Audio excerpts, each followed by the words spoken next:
Hello, good afternoon. Anyway, ituro ko lang yung paggamit ng indicator. So, unang-una, kukunin niyo muna yung parallel nito, yung mga parallel. Kahit mag-start kayo sa higher time frame, kunyari itong BTC, right? So, higher time frame,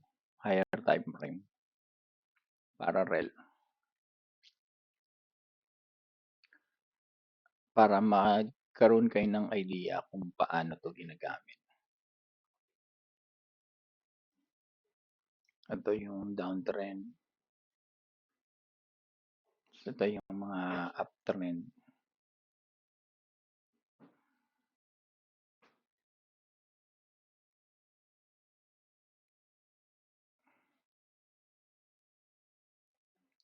Trend.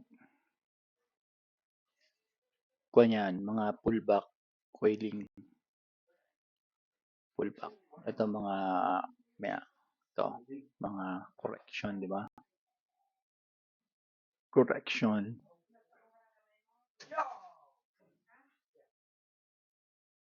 Yan, correction. Ito correction na dumiretso kasi na-break niya yun.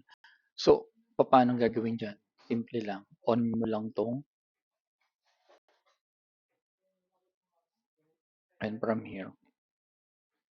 Anong hinanap natin? Pullback. Ano yung pullback? Kunyari, ito yung uptrend. Ito yung pullback niya, yan ang entry sa DEA.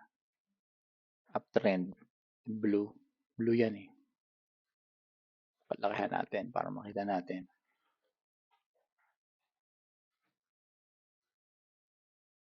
Ayan. Okay.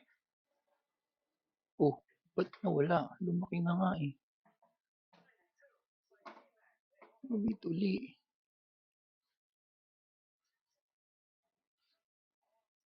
Yan. So, uptrend, pullback yung green. Yan ang entry. Downtrend. Pero uptrend tayo eh. So, i-ignore mo yung mga downtrend pa. Kasi yung trending mo pataas. So, uptrend. Ito yung pinaka-pullback niya na safe ka na umangat. So, yan ang entry. Ito, pullback. Diba? Pullback yung orange na yan. So, dito, ito lang ang nakita niya. So, i-ignore mo yan. Ito, dito, yan. Yan. Ito, downtrend. Nakita niya yung pullback kayo on. Yan. Sa day yan. So, kung pupunta ka ng 4 hours, syempre mas marami kang makikita entry sa 4 hours. It's kind of interesting. Right? Hanggang kaya natin. So, ang hinahanap mo lang dito is yung eto, katulad nito. Yan. Dito siya na break. Uptrend, right? Ito yung pullback niya. Yan ang entry mo. Pwede kang mag-sell dyan, pero uptrend ka. So, ang kukunin mo lang yung mga pagka downtrend niya, yung uptrend, ayan, sigurado yan. Pwede ring mag-short yan sa lower time frame. So, dito, nag-consolidate siya. So, pwede kang mag-entry dito sa loob, sa lower time frame. Kasi kung yan eh, consolidation yan. Pero dahil nasa 4 hours ka, pwede mo yan kunin sa 1 hour. May kita mo rin yung uptrend, downtrend dyan. So, look at this one. Uptrend, ito na yung, di ba, na-break siya rito.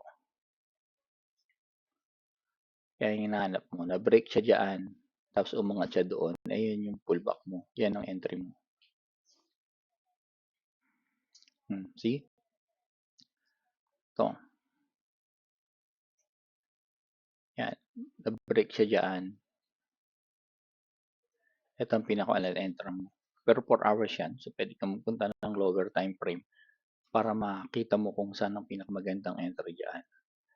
So, dito, ganun din. Downtrend naman. Na-break niya to. Ito yung umpisa ng down mo. Ayun yung entry mo. So, entry. Hindi niya nabigay ng entry kasi naka-entry ka na doon. So, dito, lower time frame. So, kung titingnan mo 'to sa lower time frame, right? Lagyan natin ng marker at ayan, resistance. Ano tayo ng 45 minutes. So, ito yung lower time frame. Parehas din, di ba? Ito dito nag-umpisa yung downtrend mo. Ayan ang pullback mo. Pero usually yan, para masigurado ka, dito mo yan kukunin sa baba. Yan, dito. Pag dito mo yan kinuha, kailangan mo ng stop loss. Pag dito mo kinuha, ito yung entry mo.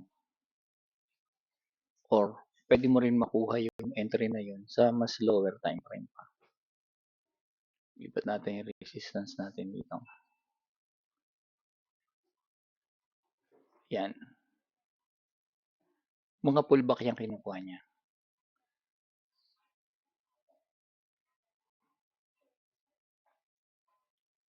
Ito. See? So, ito yung pinaka-last. Ito yung pinaka-pullback niya. Yan ang entry mo. So, gano'n na yung paggamit nito. And yan lang muna ang pag-aralan nyo. Kailangan nyo lang lagyan ng parallel. Para malaman nyo kung saan siya nag-end. Kung kailan siya lumabas ng parallel. Right? Yan. Extend. And kung bibigyan niya kayo ng magandang entry. So ito, pataas siya. Pwede mong pang kunin yan sa mas maliit pang time frame. So ito, kailangan mo ng kuwan dyan, meron kang entry doon sa 15 minutes. Ito, may entry ka sa 15 minutes. Ito yung stop loss. Dito lang siya nagkaroon ng magandang entry. Kasi dito nag-umpisa yan. Dito yung, ito yung confirmation mo na mag-short ka na. Yun yung una, ito yung pangalawa. Tapos ito yung pullback niya. Yan. So kung titingnan mo yan sa 5 minutes, ganun pa din. Right? Ayan. Ito yung trend mo na pataas. And then ito dito nag-umpisa. And then ayun yung pullback mo. Ang stop loss mo, pwede mong lagay dito o ilagay doon. Yan.